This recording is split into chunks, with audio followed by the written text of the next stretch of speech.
Industries. How are industries going to be affected under a Biden administration? Let's talk about airlines. So airlines were taking a big hit. Pfizer announces vaccine, stock explodes some 20, 30, 40% for some of these companies. Some were talking American Airlines may go out of business, but what's going to happen under Biden? Here's a few challenges that they're going to be facing.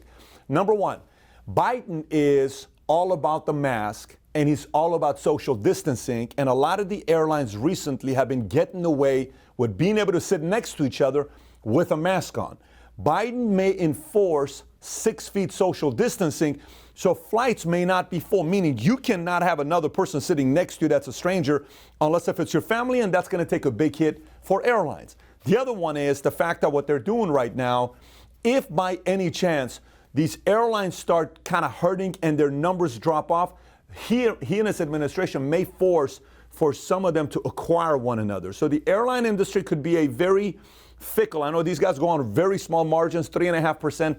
The airline industry is not going to be looking good under a Biden administration. Next, automobiles. This one's going to be interesting because, you know, he's all about climate change, and they're going to want to bring back giving tax credits to buyers who buy electric cars. So we're talking about it's going to benefit Tesla, probably Volkswagen, GM, Ford, and any other manufacturer that's making cars that are electric. However, all the other cars that are oil-burning cars, they're probably going to take a big hit. So watch that very closely. You will see some companies go like this, and some are going to take massive hits. Cannabis industry could be very ecstatic based on some of the things that Biden administration is working on, meaning you have the States Act and a MORS Act that currently puts cannabis as a controlled substance. But if those go away, then you're talking about the tax code 280E. If you're in the cannabis industry, you know what I'm talking about.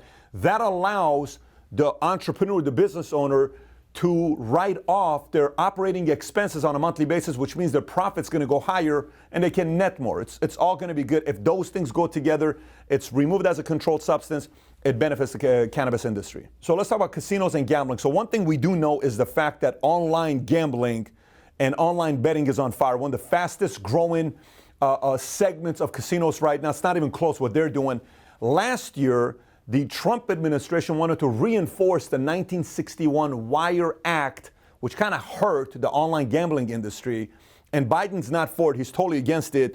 So the online gambling industry may do well under a Biden administration. However, if they're going to still shut down for another 4 to 6 weeks, which is chief of task force for coronavirus is suggesting to do, the physical casinos may take a hit. Online gambling may do very well, but he may give a stimulus to the union that's dealing with casinos. So again, a lot going on there, but it's something to think about if you're in that industry. So manufacturers, which is a big part of the economy, has taken a hit due to the tariffs that Trump put against China and some of these other countries. Obviously, Biden is a little more pro-China than Trump is. Matter of fact, not a little bit more, a lot more. He's always done business with China. He's probably going to remove a lot of those sanctions towards China, which means Boeing, Honeywell, a lot of those companies, GE, that is doing business out there, they're probably going to continue. So those tariffs are going to help a lot of the manufacturing company that we have in America.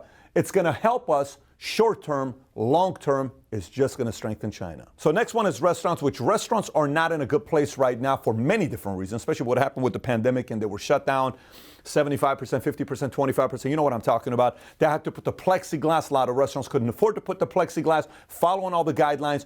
The restaurant industry is going to take a massive hit. Here's why. He is thinking about enforcing a $15 minimum wage. Bernie Sanders, Elizabeth Warren, you kind of already see that taking place. If he does, again, we talked about this before, restaurants typically pay minimum wage to their waiters and waitresses, and they make money on the tip. So they make $7.20. Now restaurants have to raise that $7.20 to $15, which it may not be a big deal in a big market like Miami or New York or Chicago or Dallas or San Francisco or LA, but it's gonna hurt the restaurant business and the rest of America. That's not a big market. They can't afford to take it to $15. They will. And then at the same time, shutting down and doing that part, in 2019, the numbers came back on what is the cost, the operating expense, on what it is to run a business for restaurants. 31% is their labor. That's more than the amount of money they spend restaurants on food, 31%. So imagine that 31% doubles if you take minimum wage from $7.20 to $15. Restaurants are going to take a massive, massive hit if they continue the way they're going right now with some of Biden's ideas. Retailers, this one's pretty easy. I mean, this is a non-essential industry, so at any point they can shut them down and not go to work. And to take them from $7.20 to $15, a lot of retailers are going to take a big hit with us raising it and shutting down. So it's going to be a double whammy for the retail industry. So the next one is pharmaceuticals, which, he has said that he's going to go back and renegotiate prices with these big pharma companies to say, hey, you got it cheap, you're making too much money. But I think it's a lot of talk with this one because Obamacare only helped those guys. So to come out with this, when Obamacare came out, costs went up 40%. As an employer myself, I was getting health insurance for everybody. Like this insurance went up. So if that comes back around at the levels that he wants it, and he says he's going to go negotiate with big pharma, I just don't see that happening. So I don't see a lot changing on the big pharma industry. So now let's talk about the big technology companies. We start off with Google or Alphabet. They're going to take a very big hit. Here's why. So early days when the internet first came out, there was something called Section 230, which prevented these big technology, social media companies, Google companies from being sued for what the user says. So imagine I put up something and I say something and I have something that's inaccurate. Section 230 protected YouTube and Google from saying, I didn't do it, our users did it. I didn't do it, somebody on Facebook posted it. I didn't do it, somebody said it on Twitter. Biden wants to enforce and get rid of Section 230 to put the liability on the company, which means a company like Google, YouTube, Facebook may have to hire a whole new department to approve every video before it gets uploaded on YouTube. So imagine if that happens. Number one, the speed up getting approved video, that's going to take a long time. And number two, it's going to get the interest away from people that want to create content so they could go away. So this could really throw a wrench into Alphabet and Google. He's not going to be as friendly to them, it seems like, as Obama was a few years ago when he was the president. So the next one is Amazon. The thing with Amazon is under every administration, it's just nobody's been able to do it, going up against Bezos, and I don't know if he's going to be able to do it or not. Amazon's probably the closest thing to a monopoly that we have in America today, although Walmart growing helps Amazon and some of these other guys growing helps Amazon. But he may want to get in the way because Amazon is the number one product. They have products, but they're also sellers. So they're working on both ends, and that kind of gives them an edge and a lack of accountability and somewhat of an accountability. So he may make it very hard for Amazon. He may not. I don't know. It's going to be very tough to go against Amazon, but he may want to do it. So we'll see. So let's talk about Apple. Even though Tim Cook, under Trump's administration, they had a good relationship going on, even though politically they fully disagree, this may actually be a good thing for Apple because Biden, again, what he does with China, he cuts those tariffs, regulation, opens it up. Apple cannot produce their phones in China for cheaper cost, bigger margins for themselves. That's going to be beneficial to them. And at the same time, a lot of Apple's engineers that they were recruiting, it made it easier when they had the H-1B visas, but Trump made it a little bit harder. I have a feeling Biden's going to make it easier to get those visas, which means more engineers could come and work for Apple. So it could actually end up being a good thing for Apple. Again, it goes to China. So if those tariffs open up, the chip maker industry, $400 billion a year, Intel, you got a lot of different companies that are making it in China, they're going to benefit from it. But at the same time, the sanctions that Trump put on Huawei, Biden may loosen up. He may eliminate all the sanctions with Huawei. And Huawei was I don't know if you remember a few years ago, everything we heard about on a daily basis was Huawei, Huawei, Huawei.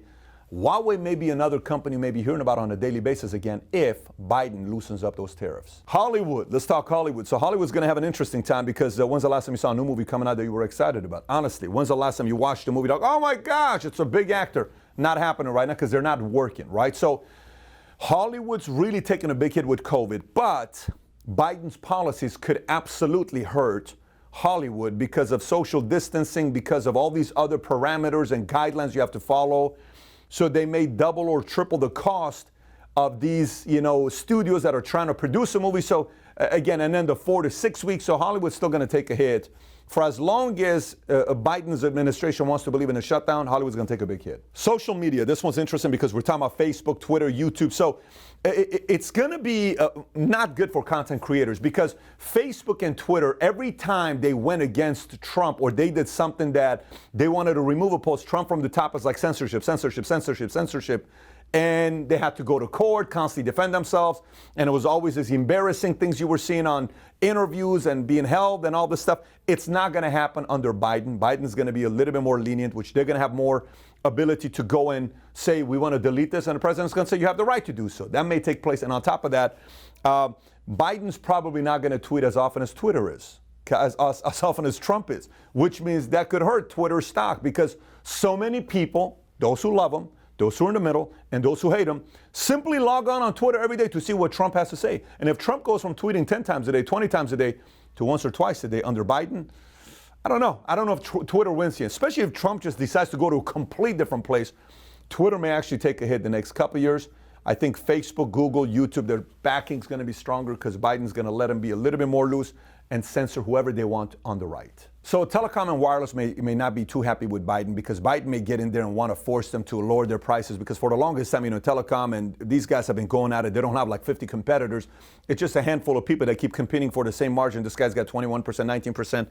But if he starts going in there saying your pricing's too high, your pricing's too high, your pricing's too high, they'll have to change cost for phone, for internet, for service, a lot of that stuff. So I don't know if it's going to be a good time for telecommunication the next 2 or 4 years. So agriculture is a little bit technical as well. So first of all, he's not for oil. He's talked about it a lot, fracking, oil, all that stuff. So a lot of these companies that make those corn or soy biofuels that is used in motor fuels, that's from agriculture and farms, they're going to take a hit potentially.